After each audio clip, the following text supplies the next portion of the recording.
In today's video, we're going to paint some really easy cat portraits. And this kind of light-hearted style is a lot of fun, and these portraits would also make great gifts or even sellable custom products for your Etsy store.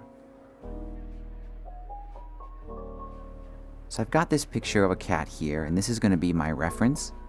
And to start painting, I'm going to grab the abstract round brush and a kind of medium color from the photo, and I'll rough out a very simple cat shape. And after that, I'm going to go through and try to add some details that match the photo, but I'm going to do it very loosely. This style is really forgiving. So the watercolor effect is coming from a paper texture and then the regular watercolor brush kit, and I'll link all that in the description. Now with most cats, the ears or the hair in the ears is a little bit lighter. Usually it's just white. So I'm going to add a kind of a light shape in there just to bring that out. And then also, with most cats, the ear is very thin, like the skin is thin. So I'm going to add a kind of a pink tone in there, just to make it look a little bit more translucent. Now at this point, it doesn't look that great, and I still have a lot of blending I need to do to this, but just for now, I'm going to move on and do the face really quick. And that's going to be on its own layer, so I'll make a new layer above the cat. I'm going to use the abstract round, and I'm just going to rough out all the face details. So the eyes here, first I'll do a kind of a black circle, and then I'll fill it in with a green color that matches the photo.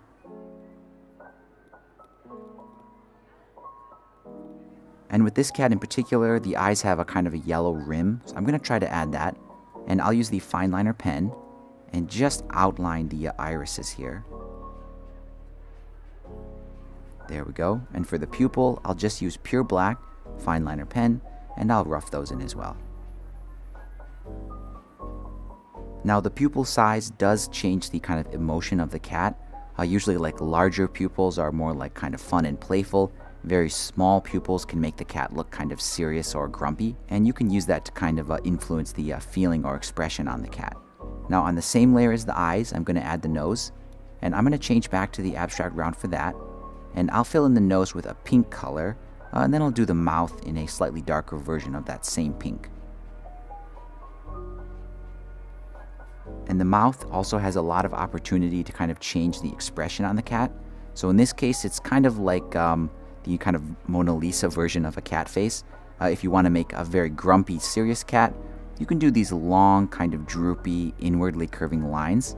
If you want to make a really happy cat, you can do a kind of a long, smiling face like that. I think for me, I'll play around with it and try a few different mouth designs and see what I like. And then once the face is finished here, we can move on and do my favorite part, which is the blending. So we'll zoom out here, and I'm going to make sure I've got the layer with the body of the cat selected. I don't want to accidentally have the face selected. And then I'm going to use the water blender. Actually a pretty large size, but I will change it to a smaller size when I'm going into the ears. But I'm just going to go all over this and try to blend and shake up these colors a little bit.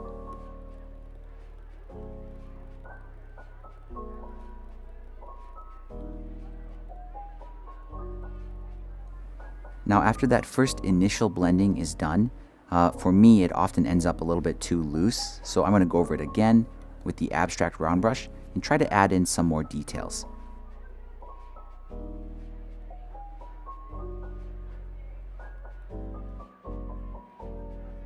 And then one more time, I'll grab the water blender again and soften it up, but I'm going to try to leave more kind of hard edges behind.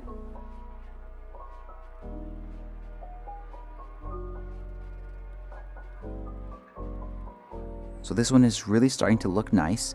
At this point, I like to go around and kind of fix the edge. So I'm going to use the eraser brush, and I've set that to the fine liner pen. And I'll just follow the edge here and try to sharpen some of the details. But I'm also going to try to leave some areas kind of fuzzy like that. I just really like this look. It does make it look kind of fluffy.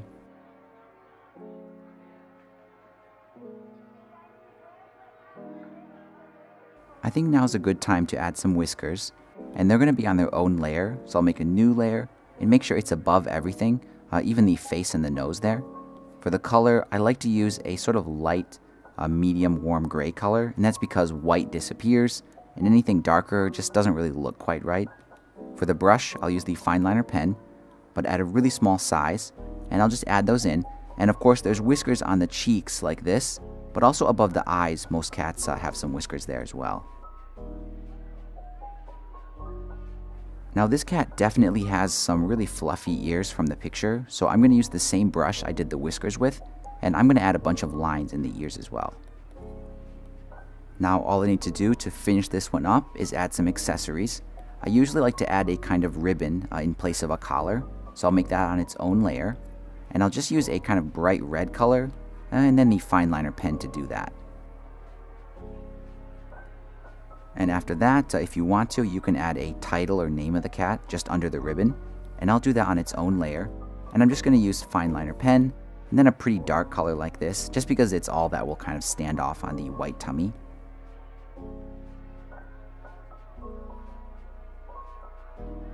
Now because I did the text on its own layer, it's much easier to move it around, so I'm going to use the arrow tool and center it a little bit better. And there we go, this simple cat portrait is all done, and here's the final result. I think that when you give this technique a try, you'll be really surprised at how easy it is, and over time, with a little practice, you'll naturally discover your own unique style.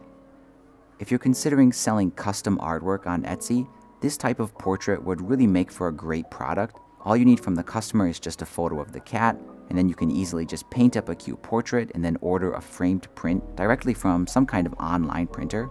And when you order it, you can just have it directly shipped to the customer's address. This way, you don't need to deal with shipping, printing ink, or any kind of business overhead. And as always, if you think I've earned it, please give this video a like and subscribe to the channel if you haven't already. Thank you so much for your support. Thanks for watching, and I'll see you in the next video.